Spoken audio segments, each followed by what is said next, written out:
Like, we don't know. We just don't know, right? We don't know if this is politically motivated because of his spat with Greta Thunberg. We don't know. But we do know that that was his business. Like, who from the black grassroots is really surprised? As we said, with Brother Andrew Tate, we are not surprised. We don't know if these allegations are true, but we're not surprised because anybody, again, with any sense, if you have two brain cells to rub together to make a spark in your head,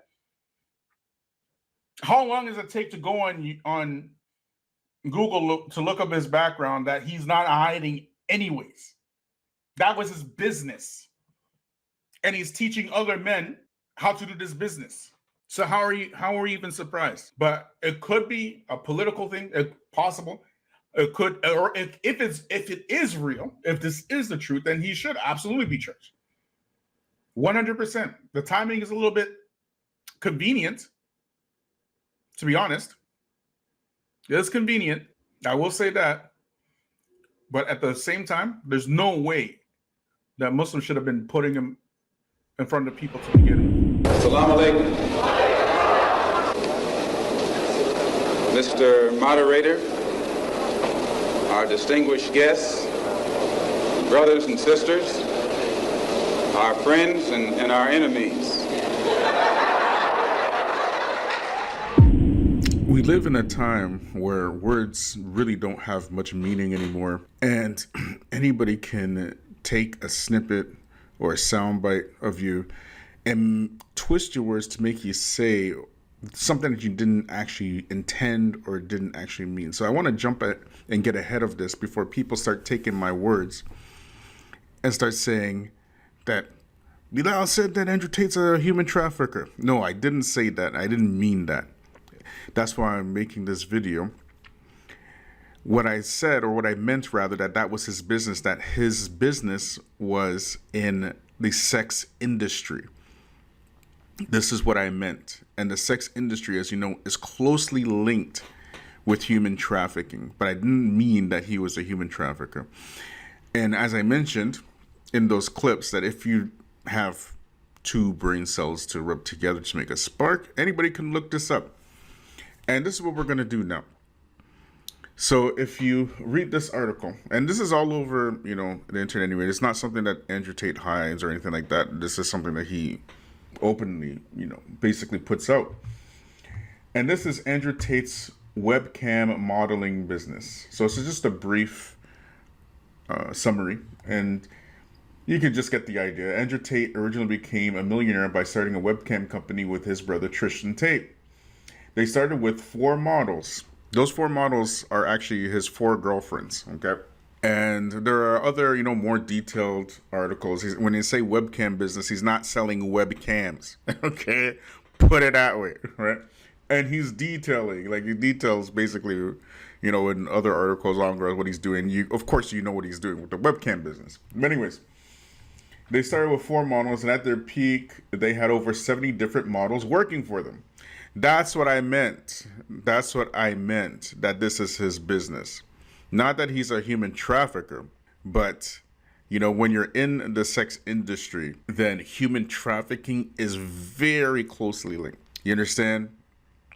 All these women could just be, workers or employees or whatnot. But that just comes with the territory when you're doing that type of business, right? So we're going to keep reading. The reason this business worked so well was I applied all of the other business lessons I learned from my other companies. Focus on speed, keep your expenses low, figure out how you're going to get how you're getting paid. These are the lessons that made me rich. The Tate brothers say they made as much as $50,000 per month with their webcam business.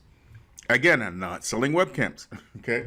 Unfortunately, it was very difficult to manage, so they eventually downsized the business to focus on other more profitable models. And what's the more profitable model that they focused on? Andrew Tate's OnlyFans management business. So all they did is essentially cut out a lot of the infrastructure and used OnlyFans. Okay, the Tate brothers transformed their large webcam business into a smaller but still very profitable OnlyFans business. This is what we were talking about, and this is public information. It's not hiding anywhere. And Muslims are putting people like this before they became Muslims in front of the people. That's my problem. So anyways, let's get into what some other much more popular YouTubers are saying about the timing of this arrest. You can say right now that they're trying to tell you they're because they are. They did it on purpose. They've done it across multiple different advertising campaigns with multiple hints per advertising campaign. So Andrew Tate was deplatformed for a minute, and then Twitter let him back, and right around that time, he made this video about Balenciaga, and I saw this crap everywhere. All these people like, Andrew Tate out here speaking the truth. So many people and news feed accounts sharing that, like Andrew Tate has any business talking about people who prey on children or predators in general. Let me give you a prime example of what I'm talking about. The other day, unprovoked, he sent this tweet to Greta Thunberg. I have 33 cars, my Bugatti, 16.8, blah, blah, blah, all about how many emissions he creates. And he asked if she would want a comprehensive list of all of his vehicles. She responded, yes, please do enlighten me. Email me at smalldenergy@getalife.com. And the internet exploded with people going like, this young girl just owned this guy. And he got really bothered by that. Now you may say, what does that have to do with him being like a predator? Hold on. Because then Jake Shields tweeted, Andrew Tate and Greta need to stop flirting and just F already. And Andrew Tate responded, she ain't ready. Jake went on, just give her a proper smashing and she will knock it off with the crazy feminist/climate nonsense. DJ followed up with, sometimes the D is all they need. And Jake said, the majority of the time. Greta Thunberg is barely 19. He's like 36, going on 37. And if you're like, oh, she's legal. If you're someone who sits there and waits for a date on a calendar for when you can pursue someone, you are a predator. And let's not forget Tate's own words of why he left the UK and moved to Romania after he was being investigated. He suggested it was because it would be easier to get away with grape charges.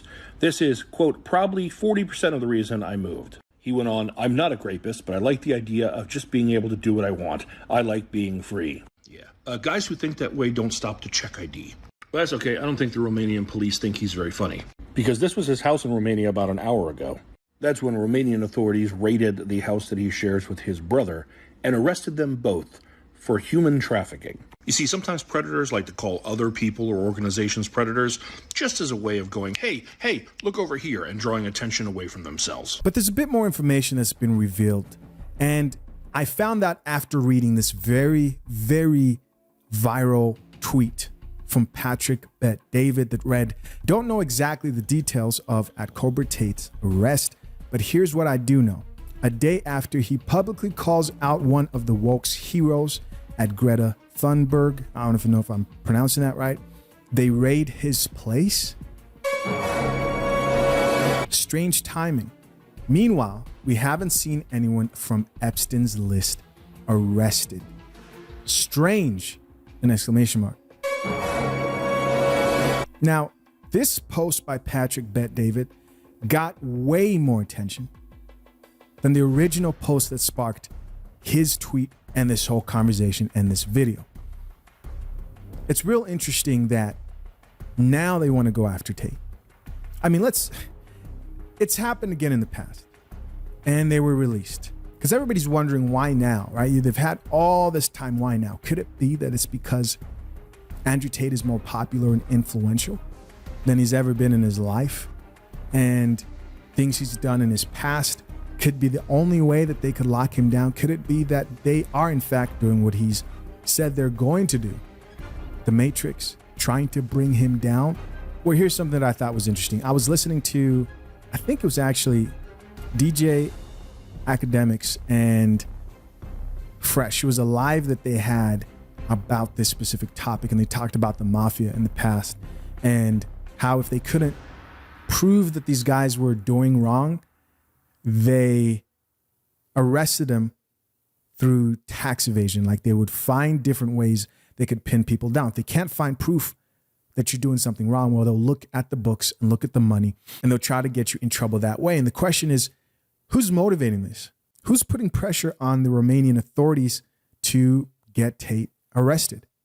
Some people think that it's the US government. Some people think that it's organizations, right? Woke organizations who want Tate gone. So the truth is, when I heard the tax evasion thing, I was thinking to myself, that's a little bit like far-fetched, until I read this post that read, Andrew Tate arrest update.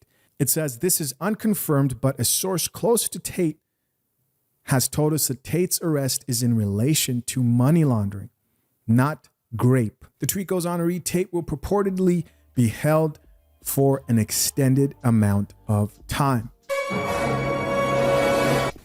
You don't have to speak on the validity of the charges. I think there's something to be said, though, about the fact that there is a concerted effort to get this guy removed from every social media platform, that there is people who are trying to curb this man's influence. Some people say it's justified because he's dangerous. Other people say it's bull. And I always said the deplatforming wasn't going to have the effect it intended. And I think even now, he's still very large in terms of his social media presence. Yep. I see him do interviews, and they hit millions and millions and millions of views to this day. In fact, his videos are still popular on TikTok or in other places, and young men are still flocking to hear about this too. So I don't think the deplatforming campaign that went up against him worked. And so, for the fans of his who already love his work and have already seen him deplatformed, when these charges are brought up, what do you think they're thinking right now? This is a sham. This is a fucking sham. But the thing that happened, like you said, let's get a tournament to a mark. That's the thing. Not because I hate the dude. I don't know the dude. I have nothing against the dude, personally. I hope this is true. I hope this is true, because if it's not true, nobody's gonna believe nothing you say. Okay, got you. If you went that route and it's actually not true, you're shooting yourself in the whole ass leg. To do an investigation like this and then charge somebody, I would hope they did. Okay, that's what I'm saying. Just because of I hope it's true. Because if it's not, you're fucking up a whole bunch of people. True. You're fucking up victims, you're fucking up the system, you're fucking up a whole bunch of people. If this is not true, you will not be able, if that was your point, to cancel this dude. You won't. You will not. This dude is going to be a superhero. He's already, after all that you did with the deep platform and everything, he's still a superhero. You understand what I'm saying? Invited a bunch of places and stuff like that. If this is not, my God. No, like Abba says, good Lord. True. You that one up. Paper gold.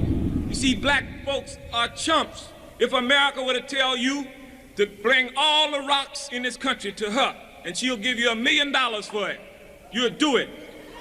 And the next day she'll tell you we're using rocks for currencies, chump. So let's talk about where you are, Andrew, right now in this moment. You know, what is like going through your head right now? You've been banned off many social medias. You haven't done a podcast in a while. So what's your thoughts as to like what are your plans now, or like what do you feel about what's happened to you, and what's your moves? Or I mean, I don't expect you to reveal them, but what's your plans? Yeah, so the Matrix attacked me. Yeah. They tried to remove me from social media. Used their bullets. They used their bullets. I'm still all over social media, so they failed. They failed.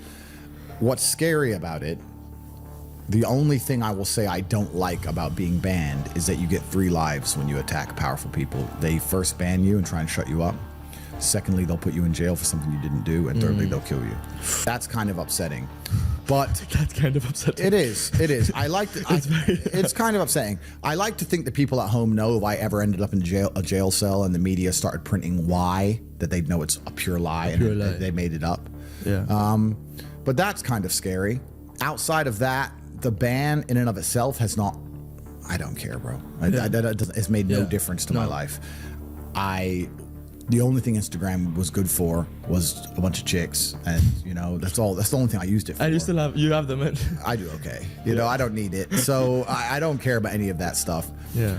I do think the social media companies have made a mistake. I think they're now realizing they've made a mistake. Are they contacting you? I can't say what's happening, but I do believe I will be reinstated. However, it's truly not that important at this time. If I had to martyr my social media accounts to show the world that everything I was saying was true about the Matrix, then it was worth it, right? All they did was prove me completely and utterly right. Yeah, you've said it 100 times on different episodes. I am gonna be deleted. They're gonna try to silence me. Yeah. I wish someone would make a compilation of all these clips because you said it like 100 times. Yep, I said before. it over and over again. They're gonna remove me. They're gonna ban me. They're gonna. I knew exactly what was going to happen, and they proved me completely and utterly right, and it backfired. They tried to put a media spin on the event and convince the world that I'm a bad person, and that has failed. Nobody believes I'm a bad person. 99% of the comments on any of my videos are positive. I'm speaking to people who are now waking up and understanding that the media machine lies. And the only people who truly dislike me are the slave minds. If I ever hear about somebody disliking me, when you ask them why, they don't know. They don't know.